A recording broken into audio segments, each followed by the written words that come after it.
सच के लिए बेखौफ बेबाक जंग, वर्तमान क्रांति न्यूज 24 के संग। नमस्कार, स्वागत है आपका आपके अपने वेब चैनल वर्तमान क्रांति न्यूज 24 में। आवश्यकता को आविष्कार की जननी कहा गया है।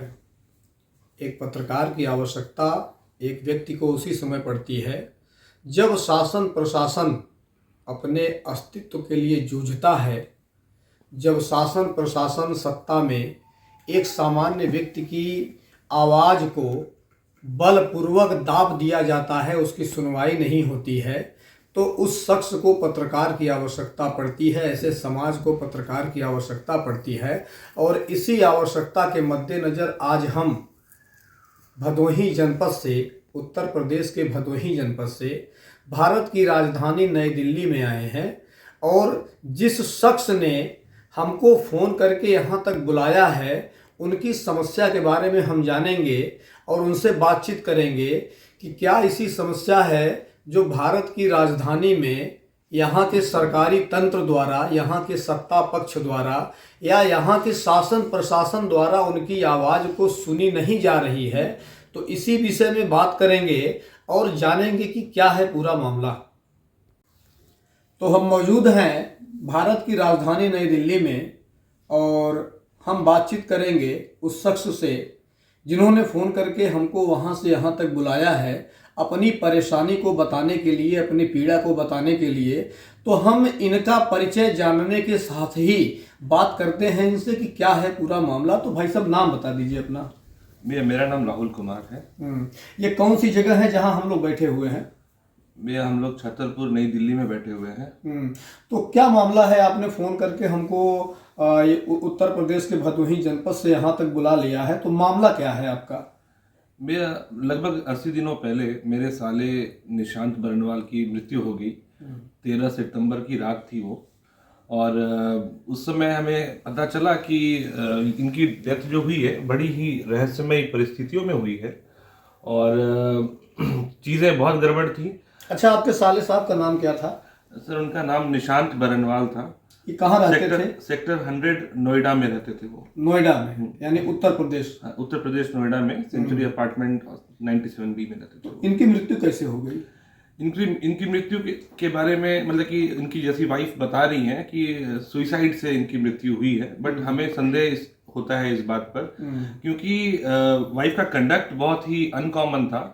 एक तो जैसे पति की मृत्यु के बाद उनकी आंखों में आंसू नहीं थे, चेहरे पे गम नहीं था। प्लस जो हरकतें की उन्होंने, जैसे कि उन्होंने फ़ोन किया, सबसे पहले एकमात्र फ़ोन किया उन्होंने बनारस में 800 किलोमीटर दूर, जबकि 15 किलोमीटर दूर उनकी बहन रहती थी। हम लोग 35 किलोमीटर, हमें कोई फ़ोन नहीं किया। और वहाँ फ़ोन करके बनारस में बोलती हैं कि वो बेहोश हो गए हैं। फिर चाचा जी ने हमें कांटेक्ट किया और चाचा जी से हमारी बात होने के बाद यहाँ से हमारी मेरी सास ने उनको फ़ोन किया, तो उनसे उन्होंने कहा कि सुसाइड कर लिए हैं। और लगभग 20 और मिनट बाद जब बड़े पापा ने फ़ोन किया उनकी वाइफ को, तो उनसे बोलती है जहर खा लिए हैं। अब ये सारे अलग अलग स्टेटमेंट। उसके बाद सबूत मिटाने की भरपूर कोशिश की गई, जैसे कि वो बोलती है कि लटक कर उन्होंने फांसी लगा ली, तो किसी ने लटका हुआ उनके शव को देखा ही नहीं। उसके अलावा अपने मृतक पति के मोबाइल से वीडियो डिलीट करना, जो लड़ाई झगड़े के वीडियो उससे उस दिन रात बनाए गए थे उस रात में। इसके अलावा पुलिस के आने से ठीक 8 मिनट पहले ही बॉडी निकाल करके ले जा करके घर के बाहर रख देना। इसका फायदा उनको बहुत बड़ा मिला कि इस वजह से पुलिस सीढ़ियों से ही बॉडी उठा के ले गई और घर के अंदर आई नहीं और जांच कुछ हो ही नहीं पाई। सबूत मिटाने का काम यही नहीं, वो आगे भी करती रही। नहीं, वो कौन से ऐसे पॉइंट हैं कि जिसमें आपको ये लग रहा है कि उन्होंने सुसाइड नहीं किया हो सकता है? मैं देखिए, सुसाइड नहीं करना का सबसे बड़ा पॉइंट ये है कि निशांत भैया, मेरा साला, अपने फ्यूचर की प्लानिंग कर रहा था। जो बंदा सुसाइड करता है वो इस दुख में दिखता है और इसके बारे में वो अपने परिजनों से बात भी करता है। नहीं, ये कोई पॉइंट नहीं है सर, ये कोई पॉइंट नहीं है। पॉइंट क्या है कि जिस पॉइंट पे आप ये कर रहे हैं, मैं बता रहा हूँ क्योंकि देखिए, सुसाइड करने का भैया के पास कोई मोटिव नहीं था और मर्डर का बहुत बड़ा मोटिव है, क्योंकि उनके मृत्यु के बाद उनकी वाइफ को मॉनेटरी बेनिफिट बहुत बड़ा हो सकता है। जैसे कि उनका टर्म इंश्योरेंस था लगभग 1 CR का, उसके अलावा मॉनेटरी बेनिफिट 1 करोड़ का। 1 करोड़ का भैया, और मुझे लगता है कि ये 1.5 से 2 करोड़ का भी बेनिफिट हो सकता है। मुझे पता नहीं है इसके बारे में, लेकिन इनकी वाइफ को पता है, क्योंकि ये सब कुछ प्लान करके किया गया है, षड्यंत्र लग रहा है पूरा सिचुएशन, अगर आप समझेंगे तो।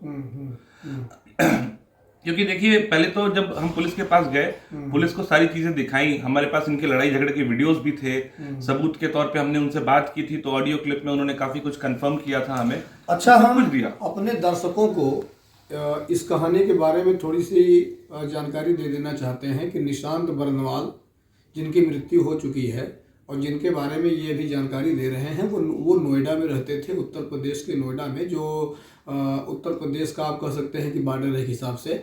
तो वहाँ वो रहते थे अपनी पत्नी के साथ में, और उनकी एक दिन मृत्यु हो जाती है। और जैसा कि इन्होंने बताया कि पत्नी ने अपने आसपास के जो भी रिलेशन वाले थे, परिजन थे, पत्नी ने उनको फ़ोन ना करके 800 किलोमीटर दूर यानी वाराणसी, उत्तर प्रदेश के वाराणसी के एक रिलेशन में पत्नी ने फ़ोन किया और कहा कि इन्होंने ये बेहोश हो गए हैं। फिर पत्नी के द्वारा एक किसी और रिलेशन का फ़ोन आता है। जब वाराणसी वाले रिश्तेदार ने किसी दूसरे रिश्तेदार को फ़ोन करके सूचना दी, और उस रिश्तेदार ने जब निशांत की पत्नी को फ़ोन किया, तो निशांत की पत्नी का जवाब ये था कि इन्होंने जहर खा लिया है। तीसरी बात जो ये बता रहे हैं कि इनकी मम्मी या एक कोई और रिलेशन वाला फ़ोन किया, तो निशांत की पत्नी ने कहा कि वो सुसाइड कर लिए हैं। और जैसा कि ये बता रहे हैं, इनके पास उसका प्रूफ भी है कि पत्नी ने पति की लाश को, शव को खुद ही पंखे से नीचे उतारा, जैसा कि वो दावा कर रही हैं निशांत की पत्नी कि अकेले ही उन्होंने शव को पंखे से उतार लिया। वो कैसे उतारा होगा अकेले, ये तो हम भी नहीं समझ पा रहे हैं, क्योंकि मरने के बाद मिट्टी शरीर का जो वजन है वो कई गुना बढ़ जाता है। तो मतलब निशांत की पत्नी का दावा यह है कि उन्होंने सुसाइड किया था, और हमने जो है उनके शव को निकाल के और नीचे किया है, फिर वो सीढ़ियों तक भी ले आई हैं। तो कहानी को आप थोड़ा सा यहीं से, और आगे भी हम बात करेंगे, जानकारी ले रहे हैं। तो फिर क्या हुआ उसमें? भैया देखिए, ये तो सबूत नष्ट करने का हमें जब दिखा ये सब कुछ, तो हम पुलिस के पास गए, एफआईआर के लिए बोला, पुलिस को सबूतों में वजन लगा। नहीं, काहे का सबूत नष्ट, मतलब किस टाइप से सबूत को नष्ट किया गया?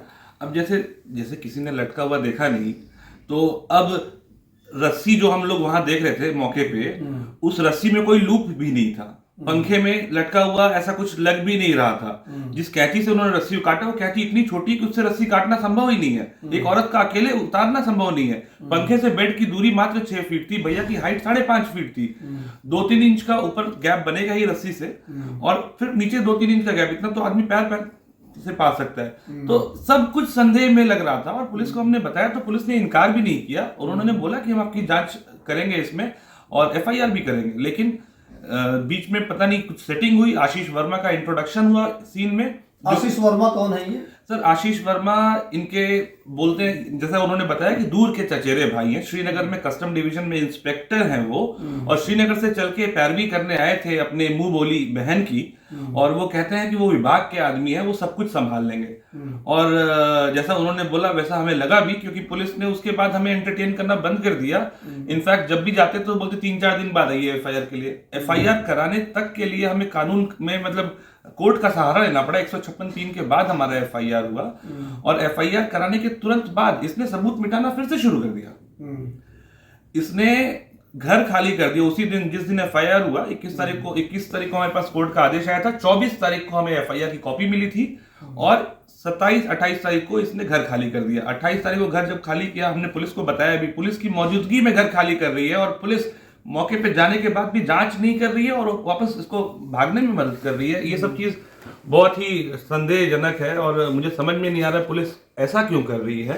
अच्छा राहुल जी, एक चीज अभी आपने बताया कि आशीष वर्मा ये अगर कस्टम विभाग में इंस्पेक्टर हैं, इनकी पोस्टिंग श्रीनगर में है, और ये वर्मा है, और जो निधि है ये गुप्ता है, बरनवाल है, तो ये मुंह बोले भाई का मतलब क्या है? वो क्या इंटरफेयर किए इसमें? भैया आने के बाद उन्होंने दबाव बनाना शुरू कर दिया, जैसे कि हम लोगों का इंटरेक्शन ही नहीं हुआ कुछ। पहले ही मेरी शक्ल देखते ही उन्होंने सीधा सीधा बोला कि ज्यादा अंग्रेजी मत बतियाइए, मतलब कि मुझे बैकफुट पे डालने के लिए, ताकि मैं ज्यादा बोल ना पाऊं। लेकिन फिर भी मैंने बोला कि ये कैसे भाई हैं, मैंने तो ना इनको शादी में देखा ना कभी नाम सुना, तो ये कैसे भाई हो सकते हैं। तब उन्होंने इंट्रोडक्शन दी कि मैं दूर का चचेरा भाई हूँ। अच्छा, ये ऐसे भाई है जिनके बारे में निधि की सगी बहनों को भी नहीं पता, केवल इनकी बड़ी बहन ने एक बोला कि हाँ ये गांव में हमारे रहते थे, इसके अलावा बाकी बहनों को पता भी नहीं था कि कौन है ये। मामला कुछ संदिग्ध है। संदिग्ध का मतलब ये है कि दर्शक भी हमारे इस बात को बखूबी समझ रहे होंगे कि एक ऐसा शख्स जिसके बारे में निधि गुप्ता यानी मृतक की पत्नी के रिश्तेदार यानी उनकी बहनों को, उनके परिजनों को भी ये नहीं पता था कि आशीष वर्मा नाम का शख्स कौन है। उस शख्स की एंट्री अचानक ही होती है मृत्यु के बाद। निखिल बरनवाल की मृत्यु के बाद निशांत बरनवाल की मृत्यु के बाद आशीष वर्मा नामक श्रीनगर में पोस्टेड कस्टम विभाग में इंस्पेक्टर शख्स की एंट्री होती है और वो बताता है कि हम इनके दूर के मतलब भाई हैं, मुंह बोले भाई हैं। और आशीष वर्मा की एंट्री के बाद ही पुलिस इस मामले से हाथ खींचना शुरू कर देती है। और क्या होता है फिर आगे बात कर लेते हैं थोड़ा। तो क्या हुआ फिर इसमें? भैया इसके बाद तो देखिए क्या हुआ कि पुलिस ने एफआईआर हमारे कोर्ट के ऑर्डर के बाद लिया, घर खाली करवा दिया। अब घर खाली होते ही सबूत नष्ट हो गए। यही नहीं, 9 नवंबर को निधि ने अपनी सास का सिम बंद करवा दिया। अचानक हम घर आए, पता चला सिम बंद हो गई, क्योंकि उनके नाम पे 6.5 साल पहले सिम ये इशू करवाया गया था। हमें इस बारे में जानकारी नहीं थी। बट सिम 9 तारीख को बंद करने के बाद 12 तारीख को सीएम पोर्टल पे पड़े हमारे 3-4 जो केसेस थे वो सारे निस्तारित कर दिए गए। यानी उसी नंबर से सीएम पोर्टल पे शिकायत की गई थी। बिल्कुल सही। और वो सारे केसेस का निवारण हो गया, निस्तारण कर दिया गया। उसको हम रीओपन नहीं कर सकते क्योंकि फिर उसी नंबर से लॉगिन करना पड़ेगा। अब वो नंबर हमारे पास है नहीं तो हम लॉगिन कर नहीं सकते। यानी जिस नंबर से सीएम पोर्टल पर शिकायत की गई थी निशांत की मृत्यु के बाद, इनकी माता की तरफ से, निशांत की माता की तरफ से जिस नंबर से सीएम पोर्टल पे शिकायत की गई थी, निधि गुप्ता ने यानी निशांत की पत्नी ने उस नंबर को ही बंद करवा दिया। और जिस दिन नंबर बंद हुआ, जैसा कि अभी जानकारी ये दे रहे हैं भाई साहब, उसके 2-3 दिन बाद सीएम पोर्टल पे जितनी भी शिकायत थी इस संबंध में सारे का निस्तारण पुलिस ने कर दिया। बहादुरी वाला काम है फिलहाल। तो फिर क्या हुआ? और भैया इस निस्तारण में पुलिस ने एक स्टेटमेंट ये भी लिखा कि उन्होंने घटनास्थल की जांच की है 10 नवंबर को। अच्छा, 28 तारीख को घर खाली हो चुका था, 8 9 को घर पेंट हो चुका था। घर में एक फिंगरप्रिंट भी नहीं बच गया लेने के लिए। तो 10 तारीख को कैसे वो घटनास्थल की जांच कर सकते? माने कितने दिन के बाद वो बता रहे हैं? सर ये घटना थी नहीं, इसे घर खाली करने और जांच करने के जो मतलब वो जो बता रहे हैं कितने दिन तक गए? 2 दिन? नहीं, 12 तारीख को जो केस का निस्तारण किया है ना, 12 नवंबर को, उन्होंने बोला घटनास्थल की जांच उन्होंने 10 नवंबर को की, 2 दिन पहले। अच्छा, तो ये तो और बिल्कुल। वो घर कब खाली हुआ था? घर खाली हुआ था 28 अक्टूबर को, यानी कि घर खाली होने के 12-13 दिन बाद जाके वो कर रहे हैं। अब आप पुलिस की बहादुरी का एक और सबूत ले लीजिए कि जिस घर में मृत्यु हुई, जिस घर में ये कहा गया कि फांसी लगाए हैं और मृतक के परिजन उसको मर्डर बता रहे थे, वो घर अमूमन भाड़े पे था। और 28 तारीख को उस घर को खाली किया जाता है और 12 दिन के बाद पुलिस ये दावा करती है कि 10 तारीख को हमने जांच की है और भैया हमको वहां कुछ मिला नहीं है। तो अब पुलिस की बहादुरी का इससे बड़ा सबूत और कुछ होगा नहीं। हो सकता है कि 4-6 सबूत और मिल जाए। भाई साहब से बात करते हैं। तो फिर क्या हुआ भाई साहब? भैया इसके बाद है ना, हमने वहाँ कंप्लेंट की जाके कमिश्नर ऑफिस में कि कैसे वो घटनास्थल की जांच का 10 तारीख को दावा कर सकते हैं, और ये बिल्कुल गलत है। हमने सोसाइटी में पता भी किया, 10 तारीख को पुलिस गई नहीं थी। तो जब 13 तारीख को हमने एप्लीकेशन दिया, उसके बाद 14 तारीख को पुलिस एक जांच करने के लिए घटनास्थल में पहुंच भी गई। अब क्या जांच की होगी वहां पर, ये तो बिल्कुल बताएं समझ में ही नहीं आता, समझ के परे है। यही नहीं, निधि का आचरण जो रहा है डेथ के बाद से बहुत ही मतलब कि असाधारण है। पुलिस को बताने के बाद भी पुलिस में एक्शन नहीं ले रही। जैसे कि अपने पति की मृत्यु के कुछ 20-25 दिनों बाद ही उसने बनारस के घर में रह रहे किराएदारों को फोन किया और बोले 1 हफ्ते में घर खाली कर दो, मैं आ रही हूँ। बेचारे किराएदार, उन्होंने इसका रौद्र रूप देख रखा था। तो 1 हफ्ते का टाइम देने के बाद 3 दिन में ही घर खाली करके वो चले गए। निशांत जी का एक मकान है वाराणसी में, जिसमें कुछ लोग भाड़े पे रहते हैं, किराए पे रहते हैं, और निशांत की मृत्यु के बाद उनकी पत्नी ने उन लोगों को फोन किया जो लोग किराए पे रहते हैं, और उनसे कहती हैं कि जितनी जल्दी हो सके इस रूम को खाली कर दो, अब ये मेरा है। तो पति की मृत्यु के बाद पत्नी को गम मनाना चाहिए कि पहले रूम वालों को, किराएदारों को खाली कराना चाहिए। फिलहाल अभी तो बात हमारे दर्शक स्पष्ट रूप से समझ ही रहे होंगे। अच्छा, एक चीज़ बताइए, क्या आपने इस विषय में जो यहाँ के एसपी हैं, पुलिस अधीक्षक साहब, उनसे आपने बातचीत की है क्या? बिल्कुल बात की सर, और हमने रिटन कई एप्लीकेशंस भी दिए हैं डीसीपी सर के ऑफिस में। और जब अच्छा, यानी एसपी नहीं है, यहाँ डीसीपी है? यहाँ डीसीपी हैं। तो क्या नाम है उनका? रामबदन सिंह जी डीसीपी हैं। रामबदन सिंह? हाँ, नोएडा सेक्टर 6 में उनका ऑफिस है। अच्छा, जहाँ तक हमको ये लग रहा है, तो हमारे दर्शक भी इस बात को बखूबी जानते ही होंगे जो वर्तमान क्रांति न्यूज़ 24 रेगुलर देख रहे हैं, कि रामबदन सिंह माने वह अधिकारी जो भदोही जनपद के पुलिस अधीक्षक रह चुके हैं, और जैसा कि अभी जानकारी मिली है कि वो नोएडा में डीसीपी हैं। जी भाई साहब? हाँ, सही बोल रहे हैं सर आप। अच्छा अच्छा, तो डीसीपी हैं। हाँ, तो फिर क्या हुआ? आपने उनसे फिर शिकायत की थी? हाँ, शिकायत हमने कई बार की, और हमने उनको लिखित में दिया कि इस केस में जांच कुछ हुई ही नहीं है। जांच के कई पहलू थे जो पुलिस चेक कर सकती थी, जैसे निधि का सीडीआर चेक करना, उसका मोबाइल जब्त करना, उसका लैपटॉप जब्त करना, क्योंकि सब हर जगह से उसने डेटा डिलीट किया था, उससे पूछताछ करना, बट पुलिस ने ये सब कुछ किया नहीं। तो हमने कई बार जब आवेदन दिया तो उनके सहयोग से इसमें हमारा इन्वेस्टिगेशन ऑफिसर चेंज किया गया, लेकिन नया इन्वेस्टिगेशन ऑफिसर आने के बाद भी जांच की हालत वही है। जांच में कोई कार्यवाही आगे हो नहीं रही। निधि आजाद घूम रही है, सबूत मिटा रही है, घर के नए नए सामान जैसे टेबल चेयर जो कि संदेहास्पद हो सकता है, मौके के वो सबूत भी हो सकते थे, उसको कबाड़ में बेच दिया, और एकमात्र जो बेड था उस घटना स्थल पे उसको भी बेचने की पूरी तैयारी कर रही है। और पुलिस को ये सब कुछ बताने के, लिखित में बताने के बावजूद भी पुलिस बजाय उसके रोकने के उसको आजाद छोड़ दे रही है। वो नोएडा छोड़कर पता नहीं कहां कहां घूम रही है। मैं एक बात मैं बोलना चाहूंगा कि निधि जहां उसको दर्द नहीं अपने पति का जाने का, वहीं उसको इस बात का बहुत इंतजार है कि पति की मृत्यु के बाद उनकी जो संपत्ति है या उसका मॉनेटरी बेनिफिट है वो कितनी जल्दी मिले। इसका प्रमाण ये भी है कि डेथ सर्टिफिकेट बहुत, मतलब कि विषम परिस्थितियों में उसने पुलिस की सहायता से इशू करवाया, जारी करवाया, और डेथ सर्टिफिकेट जिस दिन निकलवाया उस दिन उन्होंने पिज्जा पार्टी रात के 12:30 बजे की। ये भी मतलब सुन के मुझे बड़ी हैरानी हुई थी जब किसी ने बताया मुझे, अपने पति की मृत्यु के बाद पति की मृत्यु का डेथ सर्टिफिकेट मिलने का जश्न मनाना, ये तो समझ से परे है सर। और इसके अलावा जितने दिन वो डेथ सर्टिफिकेट के लिए चक्कर लगा ली थी नोएडा में 40-45 दिन, अपनी बेटी को भी कहीं और छोड़ रखा था। बेटी उसके साथ रह ही नहीं रही थी यहाँ पर। तो बेटी जिसने अपने पिता को खो दिया है वो ऑलरेडी दुख में है और अपने पिता को ढूंढ रही है। माँ भी उससे अलग हो गई बिना इसका सोचे कि बेटी का क्या होगा। उस बच्ची की उम्र कितनी है? सिर्फ 3 साल की बच्ची है सर। 3 साल की बच्ची बहुत है? प्यारी बच्ची है।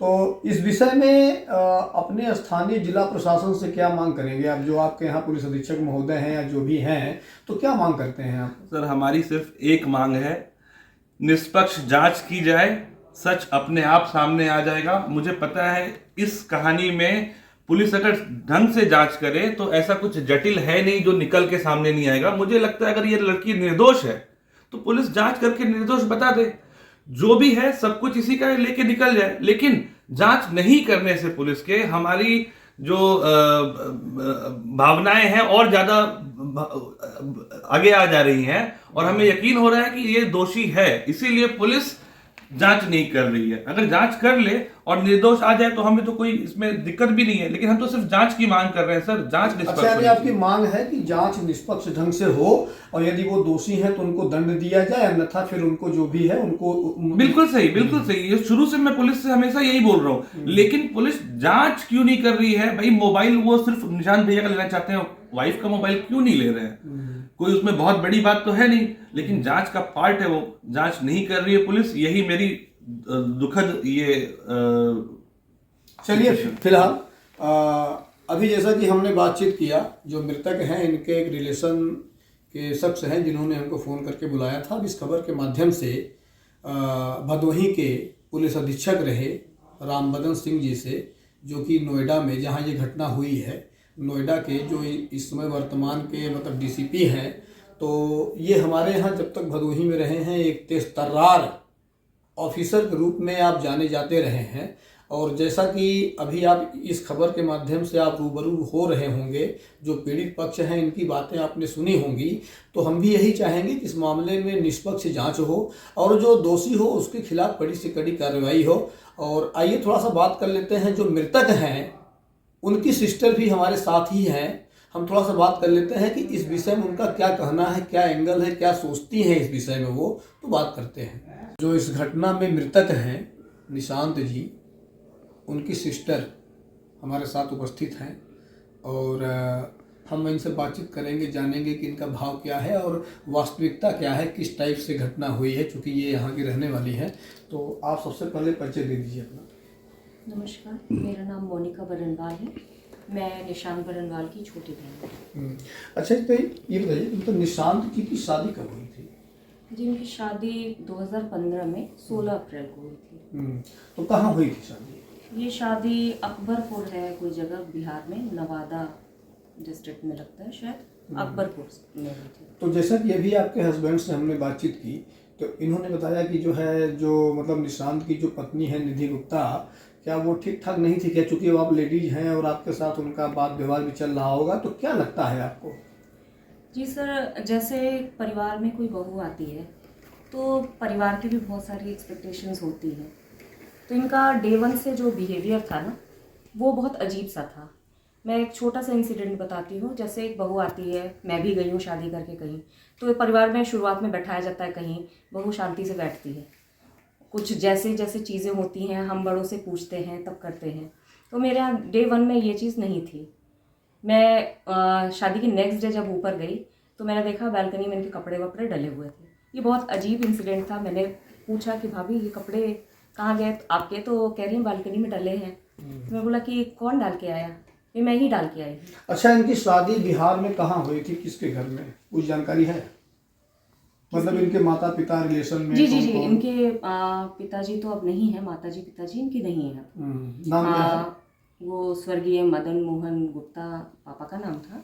मदर का नाम मुझे पता नहीं है एग्जैक्टली, लेकिन ये दोनों अब नहीं है दुनिया में। और वो एक अच्छे इंसान थे, उनका मेडिकल स्टोर था। और चाचा हैं अभी इनके, उनका नाम शायद प्रदीप कुमार गुप्ता है, और उनकी फैमिली वहाँ रहती है। बाकी एक भाई है इनका कुंदन बरनवाल करके, ये मुझे लगता है बेंगलोर में रहते हैं। अभी कुछ दिनों पहले तो इनके साथ ही रह रहे थे, 1 महीने तक यहीं रहे हैं सोसाइटी में, जैसा पता चला है बताया गया, और मेरे यहाँ भी आए थे ये। और 3 बहनें हैं इनकी।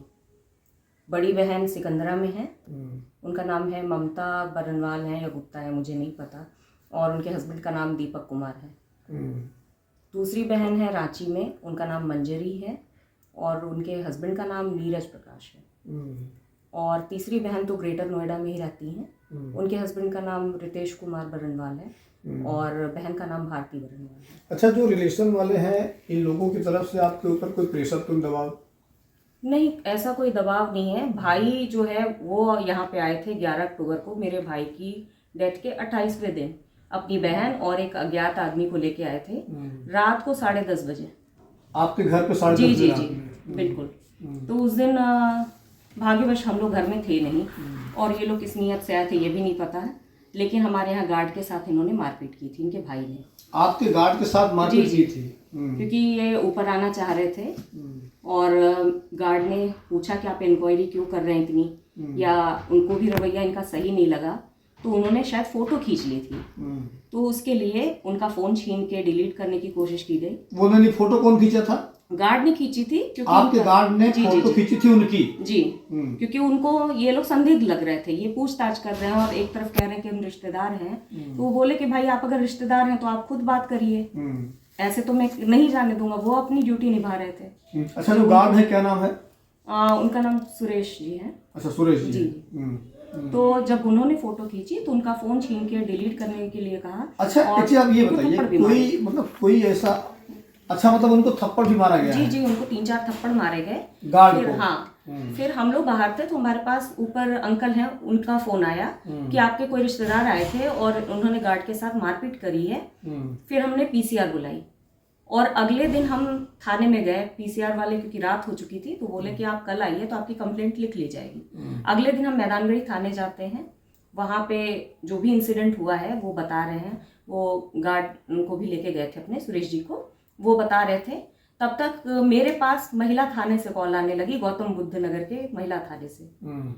किसी चंद्रा सिंह जी की थी। उन्होंने बोला कि आपकी जो रिश्तेदार हैं उन्होंने आपके अगेंस्ट कुछ कंप्लेंट लिखवाई है। मैंने विषय जानना चाहा तो उन्होंने बोला 5 पन्ने की कंप्लेंट है। और मैं स्तब्ध थी कि मेरा कोई रोल ही नहीं इसमें, और अचानक से मेरे पे ये अपनी पति अच्छा, की मृत्यु के बाद भाई इस जो तरह का है, behavior। भाई आपसे काफी दूरी पे रहते थे, आप यहाँ दिल्ली में हैं जी। छतरपुर में, और आपके भाई साहब जो है वो रहते थे नोएडा में, तो काफी दूर। तो क्या जैसे आना जाना हमेशा आपका होता था क्या? सर ऐसा है ना कि शादी से पहले तो मेरे भाई का हर वीकेंड आना जाना था।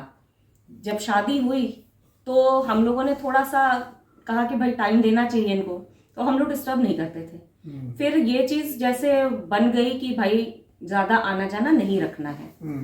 जैसे ही हम लोग 3-4 बार चले जाएं तो फिर प्रॉब्लम हो जाती थी कि ये लोग कहाँ से प्रॉब्लम? उधर साइड से ही होने लगती थी। कौन करता था? उनकी वाइफ को। ऑब्वियसली उनको आई तो वो जॉइंट फैमिली से हैं, लेकिन उनको लोगों से मिलना जुलना पसंद नहीं था, या स्पेशली केवल भैया की फैमिली से नहीं मिलना था, हम लोगों से नहीं मिलना था। अच्छा, वो छोटे थे आपके भैया के बड़े थे? नहीं नहीं, भैया मेरे से बड़े थे। आपसे बड़े थे। अब तो क्या करते थे ये सेपिन करके एक कंपनी है, उसमें सीनियर सॉफ्टवेयर इंजीनियर थे। Software engineer? हाँ जी। अच्छा, इस केस से संबंधित कोई ऐसी बात जो आपको लग रहा हो कि ये मतलब मीडिया के सामने कहने लायक है, या मतलब जो भी यहाँ के अधिकारी हैं जिला प्रशासन से, जो आप कह सकती हो कुछ ऐसी बात? कुछ एक बातों का मुझे दुख भी है और मैं चाहती हूँ कि इसकी जांच की जाए। जैसे मैं उस दिन हॉस्पिटल पहुंची तो मुझे देखते ही ये बोलने लगी कि जब से पापा गए हैं तब से कहते थे सुसाइड कर लेंगे। तो मैं यही बोलने लगी कि उसने अपने परिवार से नहीं कहा, उस इंसान ने, जो शख्स चला गया है, अपने दोस्तों से नहीं कहा, अपने परिवार से नहीं कहा, केवल एक पत्नी से ही वो कहते थे, उनके कान में ही जाके कहते थे कि सुसाइड कर लेंगे। ये चीज बड़ी ही अजीब थी। और जब मैंने ये बोला तो उनकी स्टेटमेंट तुरंत से चेंज हुई कि नौकरी जा रही थी। नौकरी जा रही थी, ये चीज उसी दिन कंफर्म हुई। घर पे उनके ऑफिस से कुछ कलीग्स आ गए, उनसे मेरी बात हुई तो उन्होंने बताया कि नहीं, मैं तो उसी प्रोजेक्ट पे उनके साथ हूँ, बिल्कुल सही नौकरी चल रही, कोई प्रॉब्लम नहीं थी। तो ये बात भी गलत साबित होती है। तीसरा, उन्होंने कहा कि बहुत पीने लगे थे। अचानक से तीसरा स्टेटमेंट आ गया कि बहुत पीने लगे थे और पीते पीते फ्रस्ट्रेट हो गए थे और बार बार वही था कि सुसाइड कर लेंगे। तो मैंने बोला कि ऐसा तो हो ही नहीं सकता कि बहुत पीने लगे थे। अगर ये चीज है तो एक इंसान जो चला गया उसके कैरेक्टर की धज्जियां उड़ाई जा रही हैं, तो उसको वेरीफाई करने के लिए क्या परिवार जिम्मेदार है या ये पुलिस को देखना चाहिए। अगर वो पीते थे तो वो अपनी सोसाइटी में भी पीते होंगे, वहां पे पता करें, उनके फ्रेंड सर्कल में भी पता करें। ठीक है, उनके साथ एक वाइफ ही नहीं रहती थी, बहुत लोग रहते थे जो उनको करीब से जानते थे, उनसे बात करके उनका जो व्यक्तित्व था वो पता करने की कोशिश करनी चाहिए। क्योंकि मुझे लगता है कि एक मृतक के जाने के बाद, मतलब इंसान चला गया तो मृतक है ऑब्वियसली, उसके बाद उसकी छवि को इस तरह से धूमिल करना, खराब करना, ये बिल्कुल ही हमें व्यथित कर रहा है। हम अंदर से ऑलरेडी टूटे हुए हैं और ज्यादा टूट रहे हैं कि इस तरह की चीजें अब उनकी डेथ के बाद क्यों आ रही हैं। अच्छा, आपको क्या लग रहा है कि ये जिसे अभी मतलब क्या लग रहा है कि सुसाइड होगी या हत्या होगी, क्या लग रहा है आपको? सर ये मुझे लगता है कि अगर सुसाइड को सुसाइड बताने की कोशिश की जा रही है तो डेफिनेटली कुछ तो गड़बड़ है उसमें। क्योंकि अगर सुसाइड होता तो वो बार बार मेरे भाई की जो मेंटल कंडीशन है या सुसाइडल टेंडेंसी को बताना नहीं पड़ता उनको। क्योंकि हम लोगों को पता है कि पिछले 1 महीने से इनका, क्योंकि काफी दिन से हो रहा था कि झगड़ा चल रहा है, झगड़ा चल रहा है, झगड़ा चल रहा है। और भैया जो है बड़ी बहन से मेरे शेयर करते थे चीजें, शेयर कर, उस दिन भी जब तो क्या उन्होंने ये कभी शेयर नहीं किया कि इसे मैं बड़ा मतलब आहत हूँ, मैं सुसाइड करना चाहता हूँ? कभी भी ऐसा नहीं। इनफैक्ट बड़ी बहन से बात हुई थी, मम्मी से बात हुई थी, तो वो अपने बच्चे के लिए स्कूल देख रहे थे। उन्होंने 4 स्कूल्स के नाम भी बताए थे कि इनमें से किसी एक में टोकन अमाउंट दूंगा, अभी अप्रैल से मेरी बेटी जाएगी। 10 साल बाद उनको क्या करना है वो भी उन्होंने बता रखा था कि भाई 10 साल बाद तक नौकरी यहाँ छोड़ेंगे और बनारस वाले घर में हम जाके रहेंगे। वहाँ एक प्लॉट है इनका, वहाँ पे कटरा बनाएंगे, फ्लैट बनाएंगे, रेंट पे चलाएंगे, फिर छोटी मोटी कोई शॉप खोलेंगे, मतलब वो अपना प्लान करके बैठे हुए थे। मतलब 10 साल आगे की प्लान करके बिल्कुल। और ये केवल ऐसा नहीं कि हम लोगों से कहा है, हमारी कजिन है मामा के लड़के, उनसे भी डिस्कशन चला था अभी कुछ दिन पहले ही, अपनी डेथ के कुछ दिन पहले उनसे भी ये बात बताई थी, अपने फ्रेंड से भी ये कुछ कुछ डिस्कस करते थे।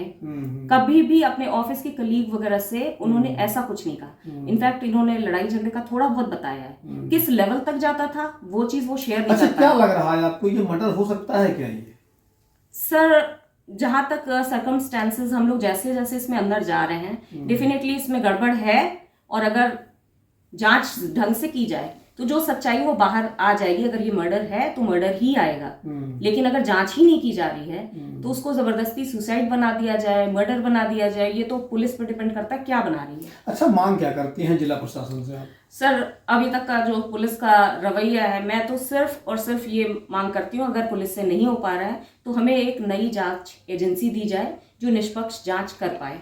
मेरी सिर्फ इतनी डिमांड है।